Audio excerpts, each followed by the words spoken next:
Bonjour frères et sœurs, vous m'excuserez si j'ai un petit peu la voix enrouée et encore les crottes dans les yeux. Nous, on dormait bien dur, Vincent et moi. Il était passé 9 heures et là, il me réveille en me disant « Il est 9 heures! » Je pensais qu'il plaisantait. Alors, c'est la panique. J'ai pas eu le temps de déjeuner, je suis sauté dans la douche. Et je pensais que je n'aurais pas le temps de lire mes notes. J'avais lu sur le pamphlet que ça commençait à 9h30. Je pensais que c'était moi.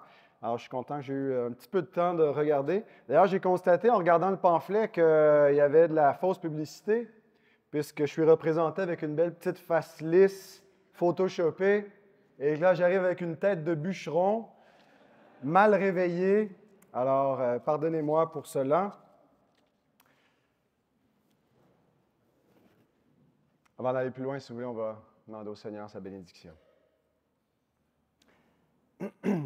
Père Céleste, merci pour tes bons soins envers nous. Merci de ta présence par l'Esprit Saint au milieu de nous, puisque nous sommes rassemblés au nom du Seigneur Jésus. Et on te demande de bénir le temps que nous allons prendre tout au long de cette journée pour méditer ta parole, réfléchir à ce qu'elle est et ce qu'elle fait, Seigneur. Et je te demande que tu puisses nous donner ta grâce à chacun des intervenants. Je m'en remets à toi, Seigneur, pour présenter ces choses concernant la clarté de ta parole et que ça puisse être clair, Seigneur, à nos esprits, même si nous traitons des questions complexes. Oui, nous te demandons au nom de Jésus, celui qui est la lumière même. Amen. Dans mon bureau, j'ai une représentation du tableau de Anton von Werner,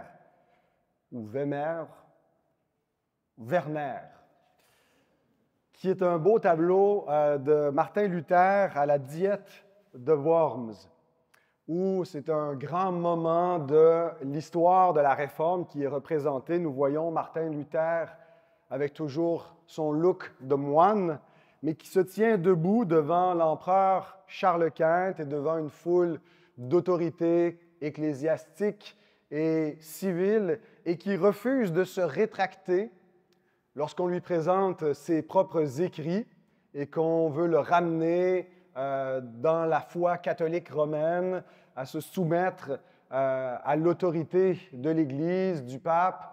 Et Luther refuse en s'appuyant sur l'Écriture seule. Donc, grand moment de l'histoire où parfois il faut se tenir debout et faire face à certaines conséquences, mais surtout s'appuyer sur le bon fondement, celui de la parole de Dieu. Et j'aime ce tableau parce qu'il représente pour moi le christianisme distinctif que nous confessons dans la foi protestante par opposition au christianisme ou à la conception catholique romaine. Donc, on peut dire que la Diète de Worms en 1521, c'est le point de rupture historique entre deux conceptions du christianisme, le protestantisme et le catholicisme. Mais si c'est le point de rupture, ce n'est pas le point de départ de cette conception divergente. Déjà au cours du Moyen Âge, il y avait des débats parmi les théologiens scolastiques sur la place de l'Écriture, comment l'interpréter, l'autorité de l'Église dans tout cela. Louis Berkhof, dans son introduction à sa théologie systématique, écrit ceci. « La conviction que la Bible est la parole de Dieu n'a pas été infirmée au cours du Moyen Âge. Cependant, l'idée qu'il existe une révélation de Dieu non seulement écrite, mais aussi orale, commençait à se répandre. La notion d'une tradition apostolique, transmise de génération en génération, s'est progressivement imposée. Cette tradition était considérée comme nécessaire à l'établissement de l'autorité de l'Écriture et à la détermination de son sens propre. On disait que sans l'aide de la tradition, l'Écriture risquait d'être interprétée de façon si discordante que son autorité serait complètement détruite. Le développement de cette théorie a été préjudiciable à une juste conception de l'Écriture. Il est vrai que la Bible était toujours considérée comme la parole infaillible de Dieu, mais son autorité et son sens propre dépendaient de la tradition, c'est-à-dire de l'Église. Alors la question, c'est l'Écriture dépend-elle de l'Église ou d'elle-même? Est-ce que c'est l'Église qui dépend de l'Écriture ou est-ce que c'est l'Écriture et l'interprétation de celle-ci qui dépendent de l'Église? Bien sûr, comme bon protestant, je vais défendre le point de vue que l'Écriture n'a pas besoin de l'Église pour lui donner l'interprétation. Ce n'est pas l'Église qui la détermine. L'Église, elle la proclame, cette interprétation, parce que l'Écriture s'interprète d'elle-même. 2 ans avant la diète de Worms, Luther participa à un débat à l'université de Leipzig, qui est aussi un moment important dans l'histoire de la Réforme, contre le théologien catholique Johann von Eck, Jean Eck. Luther n'avait pas anticipé l'effet que ces 95 thèses allaient produire lorsqu'il les a clouées sur la porte de la cathédrale de Wittenberg en 1517. Ces thèses se sont répandues partout dans l'Europe, elles ont été traduites dans plusieurs langues, et ça a déclenché une grande discussion parmi les humanistes, les universitaires de l'époque, et parmi le peuple également. Une discussion surtout au niveau de la place des indulgences et du salut. Comment est-ce que l'homme peut être sauvé?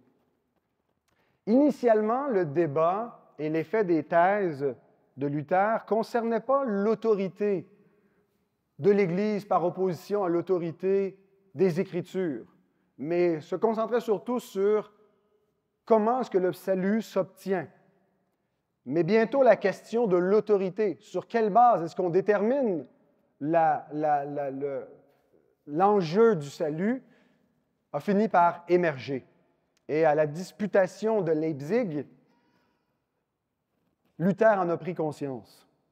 Donc, ce débat n'était pas un débat d'une petite soirée comme on a ici quand on organise des débats. Généralement, ça dure une soirée, pas plus. C'était une disputation sur une vingtaine de jours. Donc, on voulait aller au fond des choses, qui opposait la faculté de théologie de l'université de Wittenberg, donc Luther, Karlstadt, Mélenchon, devant Jean Eck de l'université d'Ingolstadt. Ça se passe devant les autorités. Georges de Saxe est présent, d'autres autorités civiles et ecclésiastiques assistent. Et donc, le débat devait être autour du libre arbitre, du salut, de la grâce, des indulgences. Et rapidement, l'opposant de Luther lors de cette disputation, Jean Eck, associe Martin Luther à Johann Huss, Jean Hus, qui a été condamné presque un siècle, plus d'un siècle auparavant, en 1415, au concile de Constance. Donc, Eck associe Luther à Hus et aux héritiers de Hus qu'on appelait les bohémiens, en disant que tout ce que Luther enseigne, tout ce que Luther défend est complètement bohémien. Et ça, c'était choquant pour Georges de la Saxe, ce duc donc, qui gouvernait cette région, parce que la Bohème, pour lui, était affligée par une hérésie, l'hérésie bohémienne, et ça avait fait beaucoup de dommages. Il y avait eu des affronts civils entre les deux groupes. Alors Luther essaie de se dissocier de Hus, mais plus il se dissocie, plus Eck le presse et lui montre que Luther, finalement, reconnaît les idées que Hus confessait un siècle plus tôt. Et Luther finit par reconnaître que certaines des idées de Jean Hus, pour lesquelles il a été condamné, étaient des idées qui étaient évangéliques, qui reflétaient la vérité. Et là, c'est le moment que Eck attendait. C'est le « aha » où il l'a coincé pour dire « voilà ». On a Martin Luther qui s'oppose finalement à un saint concile, le saint concile de Constance. Vous avez ici Martin Luther tout seul contre l'Église de Dieu. Alors, sur quoi Luther allait-il s'appuyer pour pouvoir dire que le concile a erré en condamnant un homme qui affirmait des vérités qui sont évangéliques?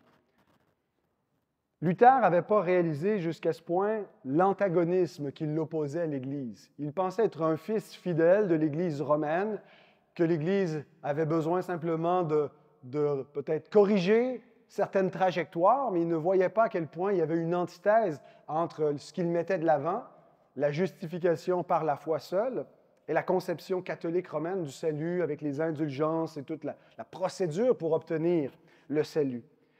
Et il ne réalisait pas qu'il y avait un problème d'autorité qui était fondamental à cette question-là. Et c'est à ce moment-là qu'il a pris ce tournant majeur où son seul fondement va devenir l'Écriture, le sola scriptura de la Réforme. C'est à ce point-là, ce n'est pas en 1517, lorsque Luther cloue ses thèses, c'est presque 2 ans plus tard, lorsqu'il débat à Leipzig, qu'il prend conscience de l'importance de l'Écriture pour résister à la tradition et aux interprétations erronées de l'Église.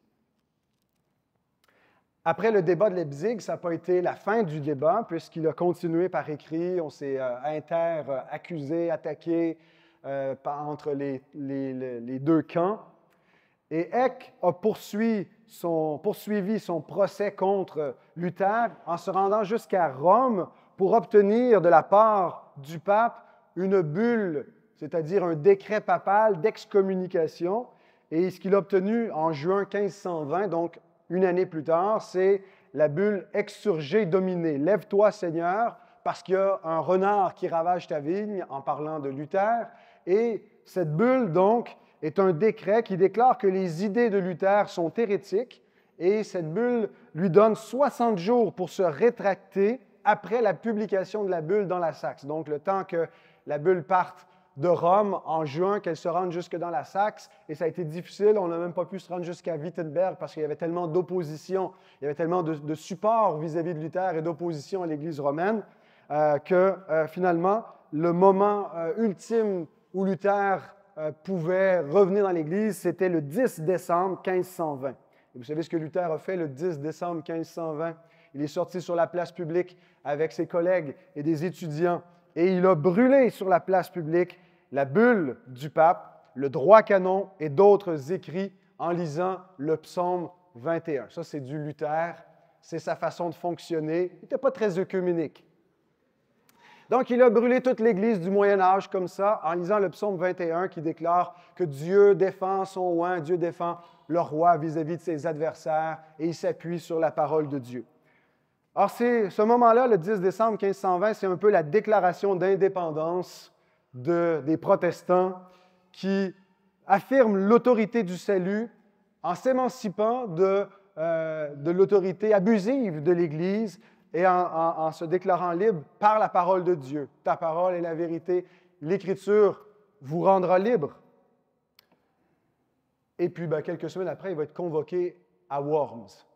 Et on revient au point de départ, et on est dans mon bureau avec ce tableau, et Luther est devant l'empereur, et il dit « Je m'appuie sur la parole seul, je ne peux pas, ma conscience est liée, je ne peux pas faire autrement que Dieu me soit en aide. »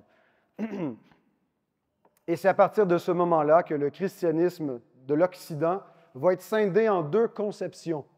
La conception sola scriptura et la conception sola ecclesia. L'Église romaine va répondre avec un concile, finalement, qui va être convoqué à cause du problème de la Réforme. En 1545, le concile de Trente, qui va affirmer qu'il y a 2 sources de révélation divine, la tradition et l'Écriture sainte. Et que l'interprétation de l'Écriture sainte, deuxièmement, est donnée au magistère de l'Église. Que les fidèles n'ont même pas à lire l'Écriture. L'Écriture est à l'index, elle n'est pas donnée, elle est réservée au clergé et l'interprétation n'est pas donnée aux prêtres individuellement, mais c'est l'Église, c'est la curie romaine qui donne l'interprétation. Et encore aujourd'hui, même si le catholicisme a beaucoup changé depuis 500 ans, et que les fidèles catholiques peuvent lire la parole de Dieu, qu'il y a une nouvelle culture, officiellement, dans le catéchisme de l'Église romaine, qui date de 1998, nous avons à la question 85 l'affirmation suivante.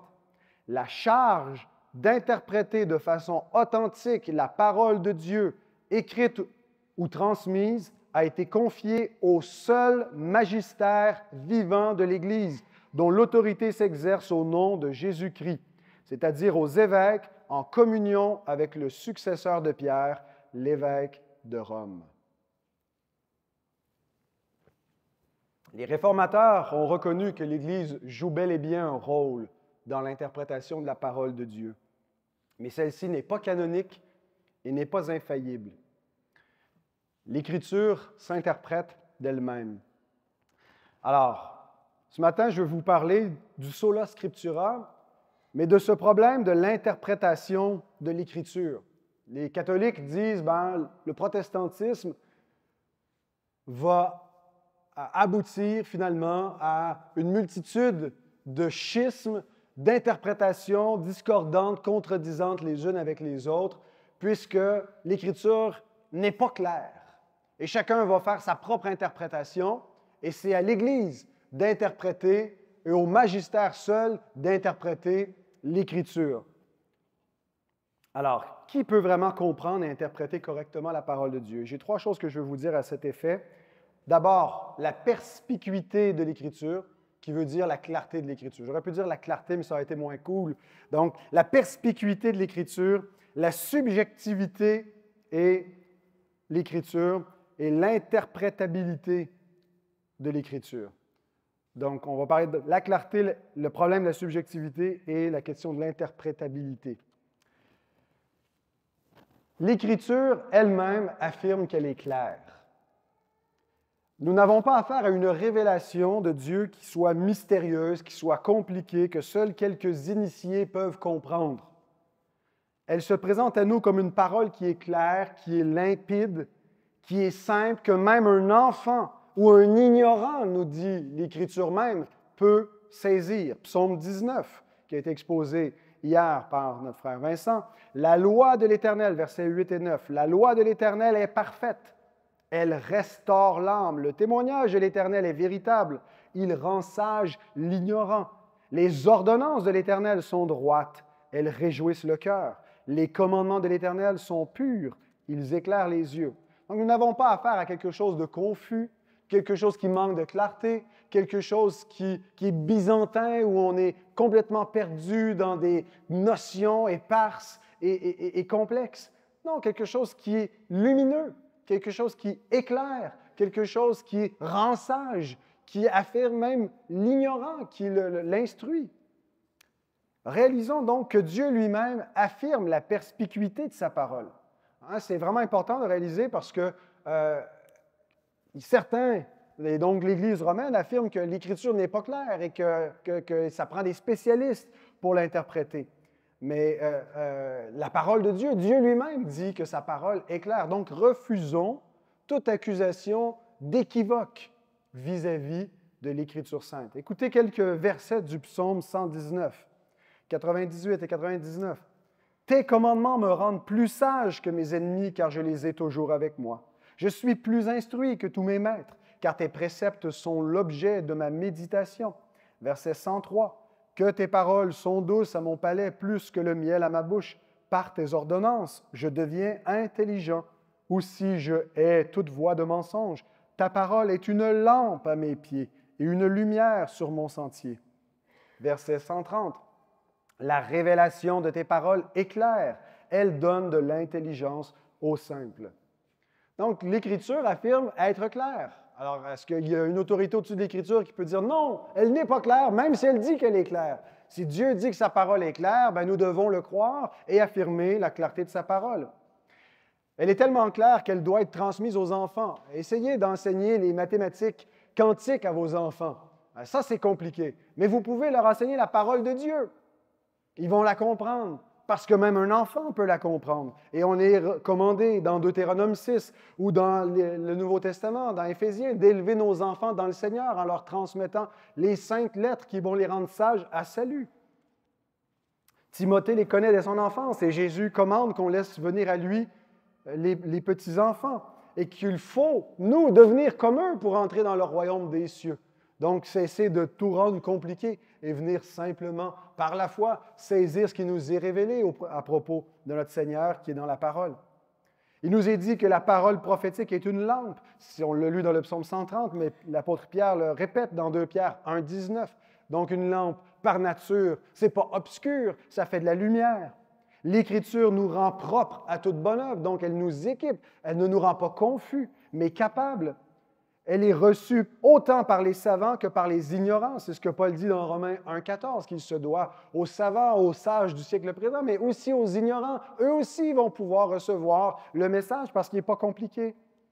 Et elle peut être transmise par la simplicité du langage. Paul dit, je ne suis pas venu à vous comme viennent les philosophes, avec des théories qui sont difficiles, qui sont sophistes.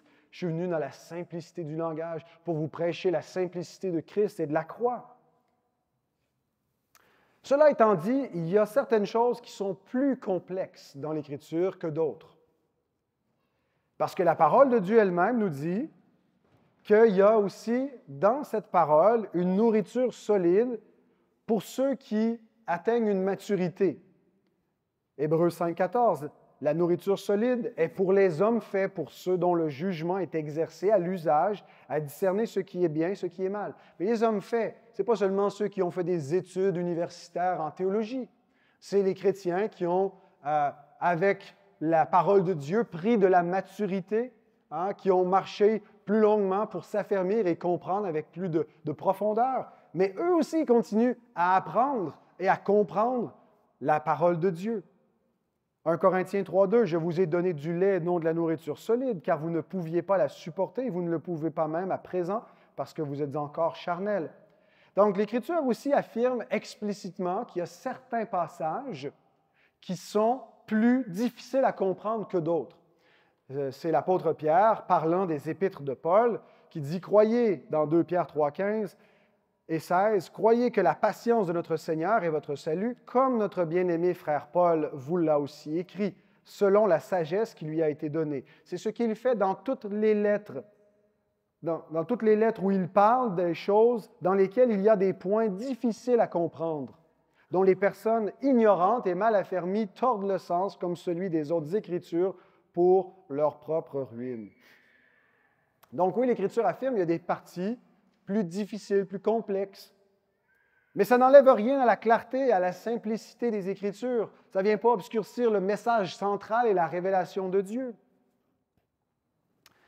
Ainsi, la parole de Dieu peut être enseignée et à l'école du dimanche aux enfants et à l'université aux savants. Et ni un ni l'autre va s'ennuyer, va apprendre des choses, et il y en aura pour tous. Mais voici comment il faut comprendre la relation entre la simplicité des Écritures et leur complexité par moment. Je vous cite à nouveau la Confession de foi de 1689.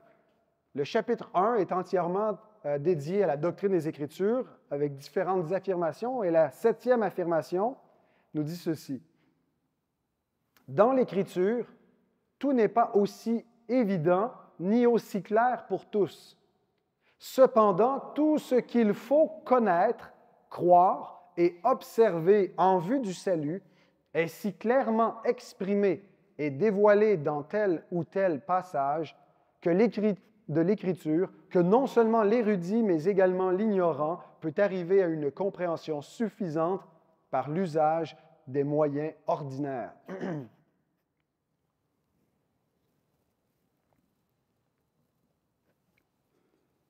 Il y a d'abord une concession qui est faite, la même que l'apôtre Pierre fait, que tout n'est pas aussi évident et clair pour tous, qu'il y a d'abord des personnes qui vont avoir plus de difficultés à comprendre, mais il va y avoir des passages qui sont plus difficiles à comprendre.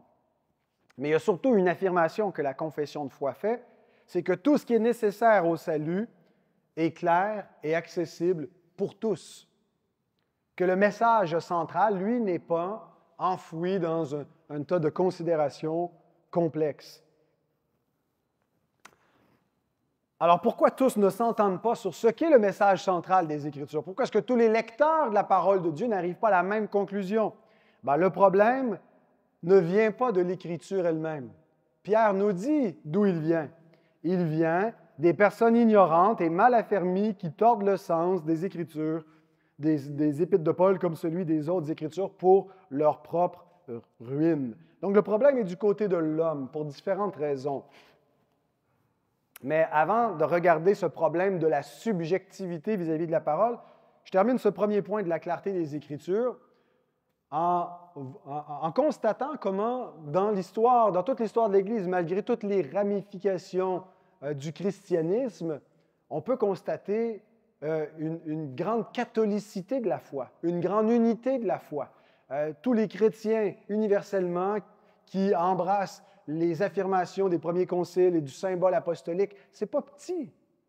Hein? On est des gens qui vivent à des siècles différents, dans des cultures différentes, avec des langues différentes, et pourtant nous confessons un même Seigneur. Et nous arrivons à une grande proximité même au niveau de la compréhension de l'Évangile. Parce qu'officiellement, même si le catholicisme romain, on le voit comme une compréhension légaliste du salut, ils affirment néanmoins non pas le pélagianisme, c'est-à-dire un salut par les œuvres, mais une compréhension du salut par la grâce. C'est vraiment comment cette grâce-là arrive jusqu'au pécheur dans la mécanique, si vous voulez, du salut au niveau de la justification, que pour eux, c'est un processus qui implique des œuvres que le Seigneur va faire au travers de nous. Et nous croyons à une justification par la foi seule, de façon forensique, tandis que eux, c'est une imputation, une infusion de la grâce qui va nous transformer de façon éthique progressivement. Ce n'est pas une petite chose. C'est un grand débat. Je ne suis pas en train de dire que les catholiques et les protestants croient la même chose, mais je suis en train de dire que les différences entre les deux camps, malgré leur importance, ne viennent pas annuler l'unité de foi, en particulier au niveau de la doctrine de Dieu, au niveau de la christologie et une grande part de la sotériologie par la grâce, où tous les chrétiens universellement s'entendent. Donc, cette grande unité de foi est le fruit de la clarté de la parole de Dieu. On n'a pas affaire à un livre qui est si complexe à comprendre que personne ne va le comprendre de la même façon. Mais il reste qu'il y a un problème de subjectivité lorsqu'on arrive avec la parole de Dieu et que l'on va arriver dans des lectures différentes qui vont donner lieu à des confessions chrétiennes divergentes. Donc, la subjectivité et la parole. La vérité est objective, c'est la parole de Dieu, mais son appropriation est subjective, c'est la foi. Toute œuvre littéraire est soumise au problème de la subjectivité. Il faut le reconnaître. Ça inclut la parole de Dieu, ça inclut tout livre qu'on peut lire. On va le lire d'un point de vue, puis on ne va peut-être pas avoir exactement la même compréhension. Toute subjectivité n'est pas forcément contradictoire. Si vous allez écouter un film avec quelqu'un, vous allez regarder le même film, mais il y a des choses différentes qui vont peut-être vous marquer. Vous allez avoir vu les mêmes choses et quand vous allez en reparler après le film, vous n'allez pas avoir des souvenirs qui sont contradictoires, mais peut-être que quelqu'un va mettre l'emphase sur une scène en particulier qui l'a interpellé et l'autre ne se souvient pas trop de cette scène-là, c'était plutôt un autre aspect. Alors, il n'y a pas forcément une contradiction, il y a une harmonie dans l'aspect subjectif. Et c'est souvent le cas parmi différentes traditions. Ce n'est pas forcément que ce qui nous distingue est toujours en contradiction. Parfois, c'est des accents particuliers qui viennent de notre propre subjectivité, mais qui ne contredisent pas la clarté des Écritures. Donc, c'est complémentaire. Mais dans l'époque dans laquelle nous vivons, et depuis la postmodernité, on exagère énormément ce trait de subjectivité en postmodernité. La postmodernité, c'est la fin de la légitimité des métarécits. Ce n'est plus les grands métarécits qui doivent interpréter la réalité de façon commune, où on a l'interprétation judéo-chrétienne du sens de la vie, et on a une interprétation scientifique ou une autre interprétation religieuse rivale. Et finalement, il n'y a plus de métarécit qui devient une vérité commune pour la communauté. Il y a des vérités, il n'y a plus une vérité ou des vérités communes. Et Roland Barthes, un de vos auteurs, écrit « un traité qu'il intitule « La mort de l'auteur ». Et son point, c'est que l'auteur n'a aucun droit sur le texte et que le sens du texte appartient au lecteur. Donc, on exagère outrancièrement l'aspect de la subjectivité, de sorte que c'est le lecteur lui-même qui donne le sens au texte qu'il lit. Et certains lisent la Bible de cette façon-là. On tombe dans le solo scriptura. C'est mon interprétation, puis on va pas, pour ne pas être orgueilleux et rester humble, on va dire c'est le Saint-Esprit qui me l'a montré, mais mon interprétation subjective devient la parole de Dieu. Mais notre subjectivité ne vient pas annuler le fait que l'Écriture a un sens propre et que ce sens appartient à l'auteur. Et que l'auteur, ce n'est pas premièrement l'auteur humain, comme il a été rappelé hier, mais l'auteur divin. 2 Pierre 1, 20, 21. Sachez tout d'abord vous-même qu'aucune prophétie de l'Écriture ne peut être un objet d'interprétation particulière. D'autres traductions vont dire d'interprétation privée. Donc, on ne peut pas faire notre propre interprétation, c'est ce que ça veut dire. Car ce n'est pas par une volonté d'homme qu'une prophétie a jamais été apportée, mais c'est poussé par le Saint-Esprit que des hommes ont parlé de la part de Dieu. Donc, si même les hommes qui ont parlé de la part de Dieu, ce n'est pas eux-mêmes qui faisaient leur interprétation privée de ce qu'ils disaient, encore moins les lecteurs, parce que l'Écriture a un sens propre, et notre rôle n'est pas de donner le sens à la parole de Dieu, mais de découvrir son sens.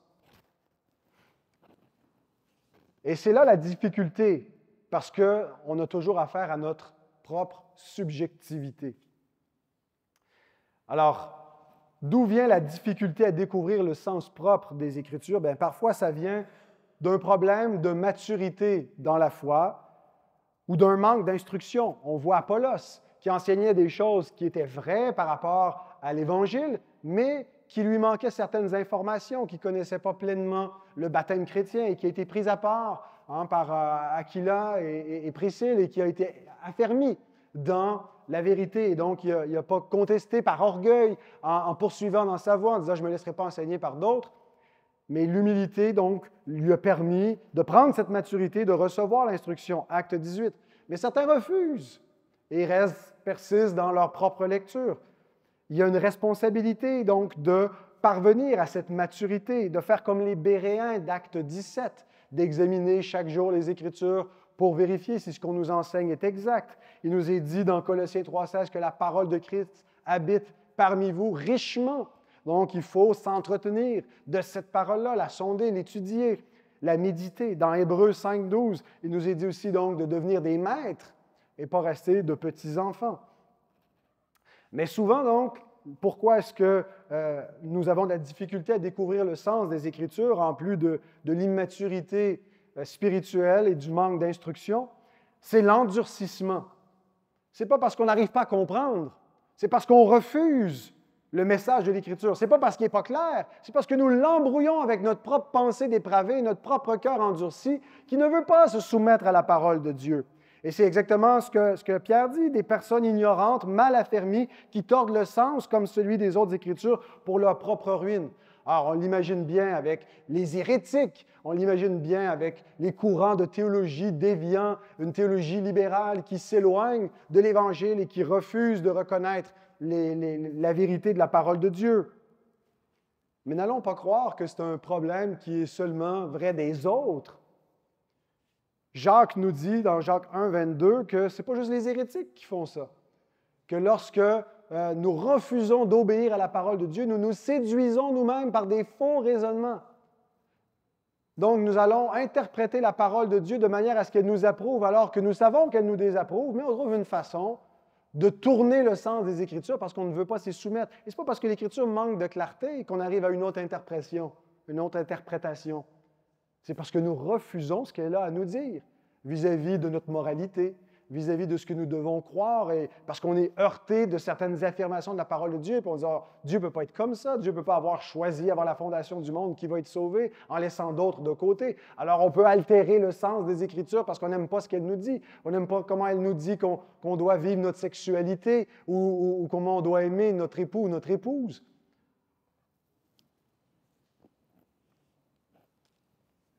Et il y a une dimension qui n'est pas seulement subjective à cet endurcissement, mais collective. On vit au 21e siècle. Hein, les femmes se sont émancipées, la vision de voir maintenant le rôle de la femme, le rôle de l'homme, la Bible est choquante. Hein, il faut la mettre à jour aujourd'hui. Et puis, pourquoi? Bien parce que les notions du féminisme nous ont pollué l'intelligence, et de sorte que, au lieu de voir la valeur et la gloire de comment l'Écriture dépeint le rôle de l'homme et de la femme, et qu'il n'y a rien d'abaissant ni pour l'un ni pour l'autre, s'ils respectent ce que la parole de Dieu dit, ben, on se laisse convaincre par la façon de voir de notre société, par notre culture libérale ambiante dans laquelle nous trempons. Et donc, collectivement, nous résistons à la clarté des Écritures. Puis on dit, c'est pas vraiment clair, qu'est-ce que la parole de Dieu dit sur ci ou sur ça. Mais c'est très clair. C'est parce qu'on vit dans une culture qui a brouillé les choses. Ainsi, connaissant notre propre propension à errer, il faut prendre la résolution suivante. Marquez-la. Psaume 119, versets 105 et 106. Voici la disposition qui doit caractériser ceux qui veulent comprendre la parole de Dieu, ceux qui aiment la parole de Dieu. Ta parole est une lampe à mes pieds, une lumière sur mon sentier. Je jure et je le tiendrai d'observer les lois de ta justice. Une ferme résolution de dire, bon, je ne vais pas laisser ma raison, mes opinions, ma culture être juge de la parole de Dieu. Je vais remettre en question le monde dans lequel je vis. Je vais remettre en question mon propre jugement, ma propre façon de me voir et de voir les autres, et je vais soumettre toute ma raison à la parole de Dieu. C'est ce que Paul veut dire quand il dit « Nous renversons toute hauteur, toute forteresse, et nous ramenons toute pensée captive à l'obéissance de Christ. » Pourquoi? M'appelez-vous Seigneur, Seigneur, et ne faites-vous pas ce que je dis? Ne croyez-vous pas ce que je confesse? Est-il Seigneur véritablement? Nous allons le démontrer dans la mesure où nous nous soumettons à sa parole, en amenant toute pensée captive. Et c'est l'œuvre d'une vie, ça fait partie de la sanctification progressive. Mais pour ça, il faut une ferme résolution. Maintenant, malgré toute notre honnêteté intellectuelle, tous nos efforts pour se soumettre à la parole de Dieu, nous ne pourrons pas échapper complètement à notre propre subjectivité, sortir de la culture dans laquelle nous baignons, où nous avons grandi, faire de nous autre chose que ce que nous sommes, de ce que notre éducation a fait de nous. Et bien sûr, la parole de Dieu nous transforme, mais nous gardons notre propre personnalité, notre propre bagage.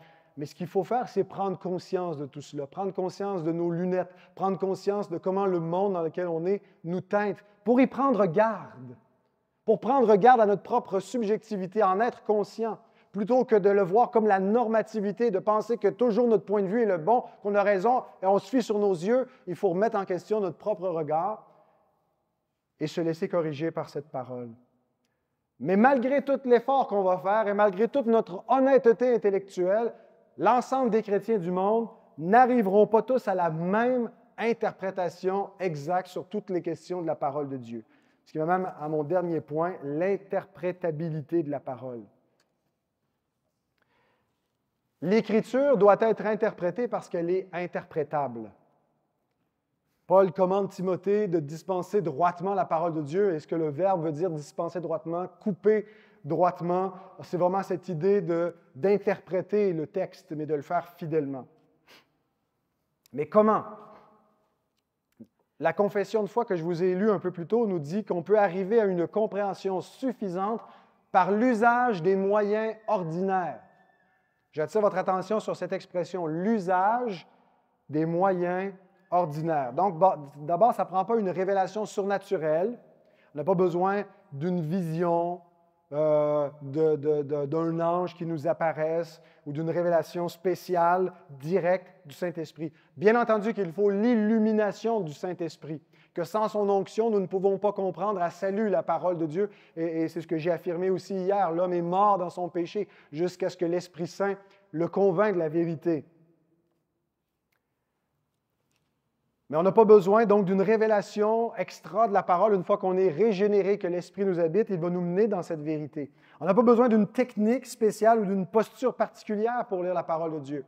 Un jour, après que Spurgeon ait prêché sur la prédestination, il y a un paroissien qui vient le voir et qui lui dit « Pasteur Spurgeon, ça fait 5 ou 6 fois que je lis la Bible en entier sur mes genoux, à genoux, et je lis la Bible, et je n'ai jamais vu cette idée de la prédestination. » Alors Spurgeon lui répond, il dit « Mon cher monsieur, il dit peut-être que vous devriez la lire dans une position plus confortable, vous commenceriez à la comprendre. »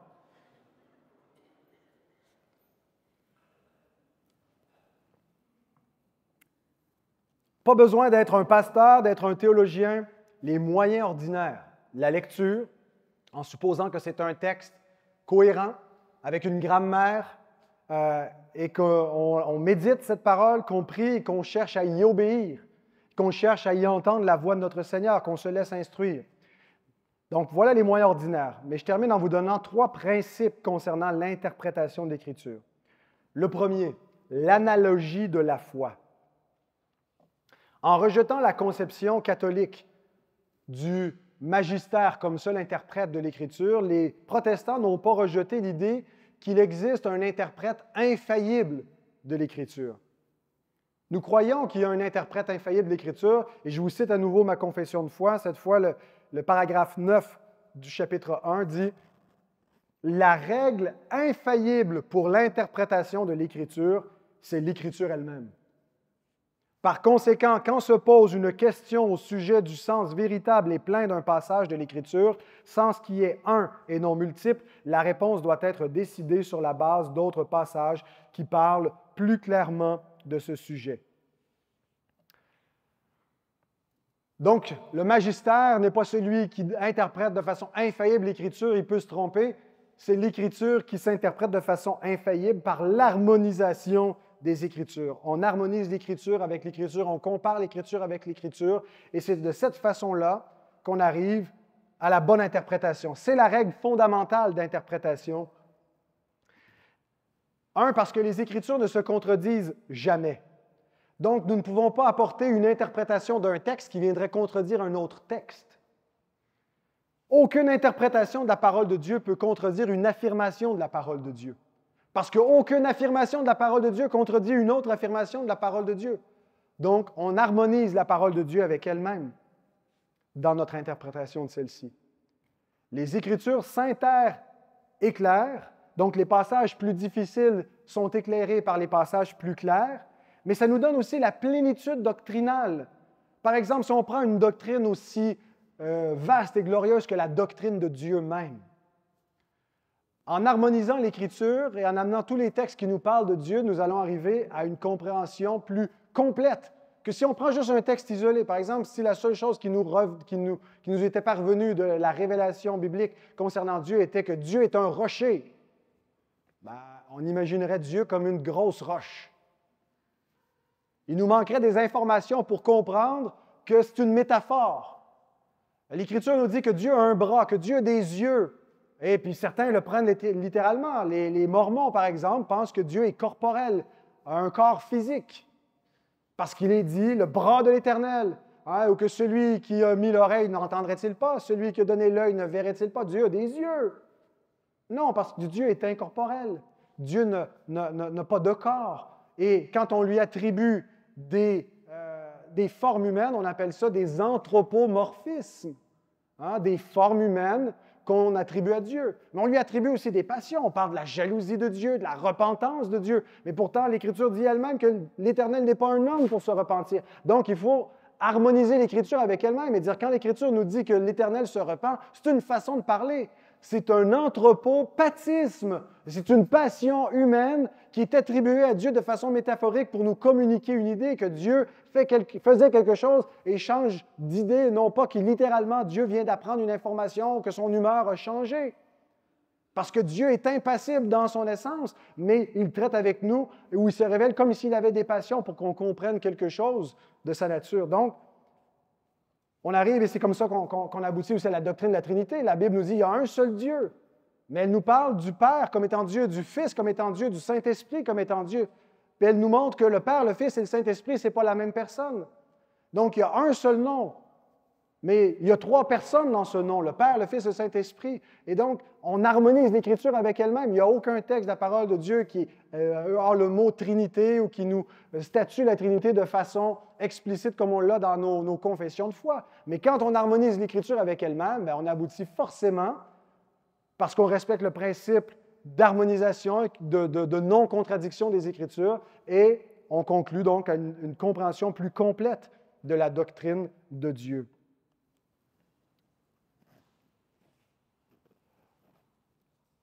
Donc, il n'y a pas une autorité humaine au-dessus de l'Écriture, ni pour donner l'Écriture, bien que des hommes ont parlé, c'est de la part de Dieu qu'ils ont parlé. Donc, c'est Dieu qui est au-dessus des prophètes, des apôtres qui parlent. Alors, non seulement pour l'origine des Écritures, ce n'est pas l'homme, c'est Dieu, mais l'interprétation des Écritures, il n'y a pas non plus une autorité humaine au-dessus de l'Écriture pour l'interpréter.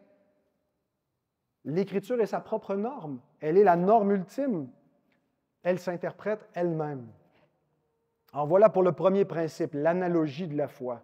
Le deuxième principe, c'est la catholicité de la foi. Il y a un danger que le sola scriptura devienne le solo scriptura. Ça, le solo scriptura, c'est l'Écriture en solo. Chacun lit sa Bible dans son coin, fait sa propre interprétation en contredisant les autres, mais c'est pas grave, ça c'est ta vérité, ma vérité, puis on a chacun notre vérité, puis là on est tombé en plein dans le postmodernisme.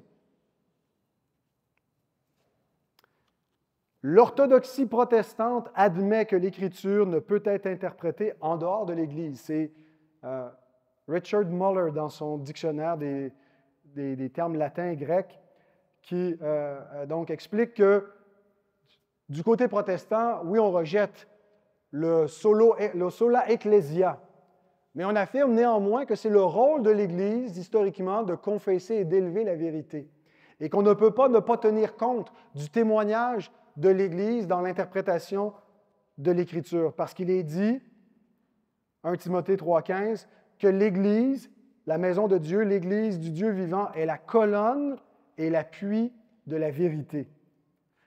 Donc, pour comprendre l'Écriture sainte, il est nécessaire de prendre en compte le témoignage historique de l'Église vis-à-vis de l'Écriture, de tenir compte des credos, des conciles.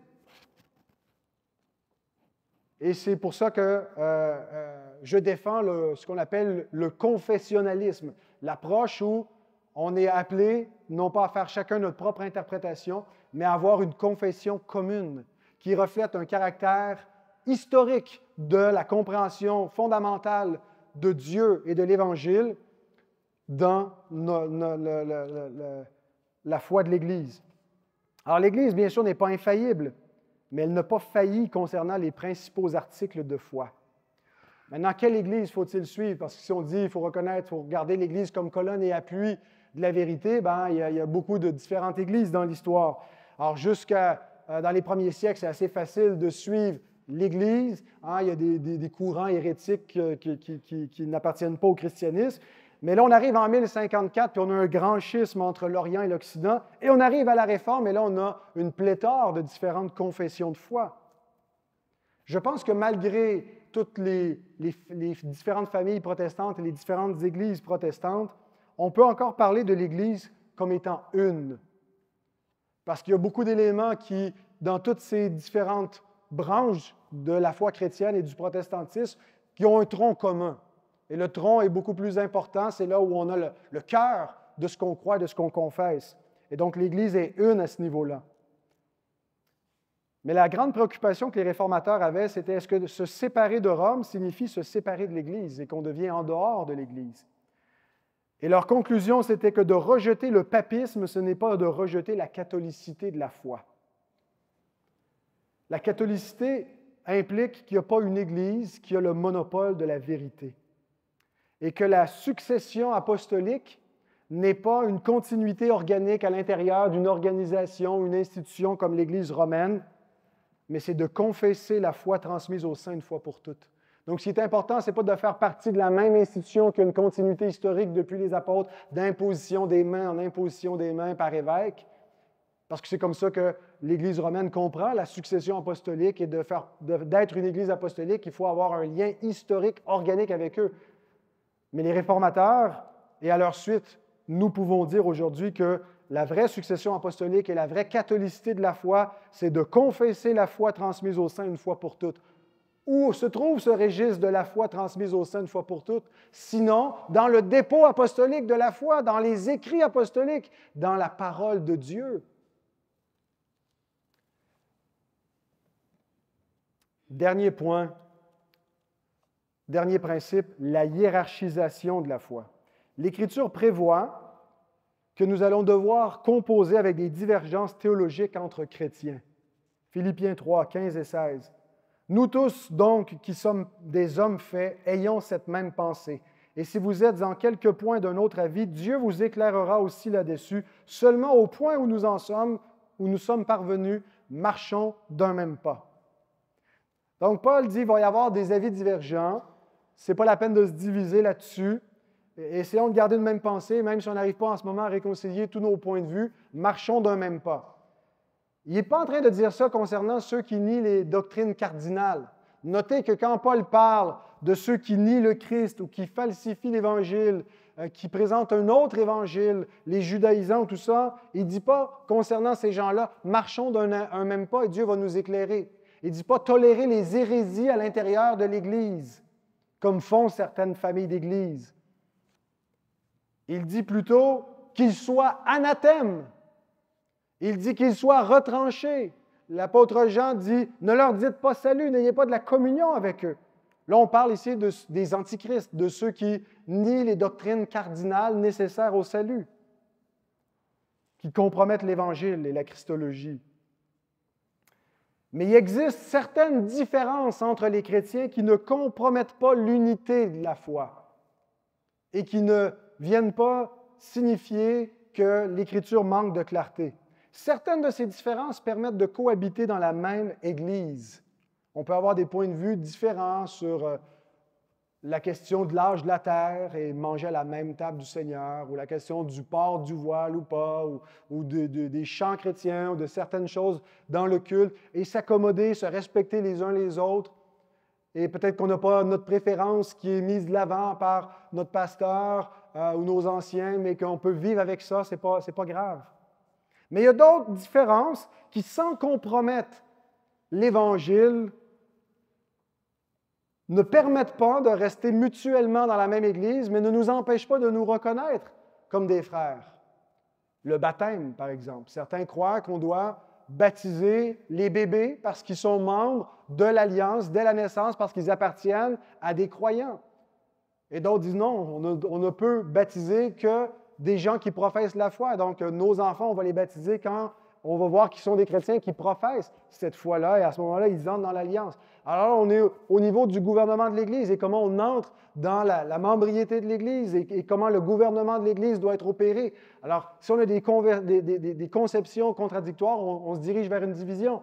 On peut se reconnaître comme frères et faire des choses ensemble, faire des conférences ensemble, s'inter-enrichir par des livres, par des facultés de théologie qu'on opère ensemble, mais peut-être qu'on va devoir avoir des églises distinctes. Ça ne veut pas dire qu'on est complètement divisé, mais c'est une divergence qui, en ce moment, nous empêche d'être complètement unis sur ce point-là, mais on n'est pas des ennemis pour autant.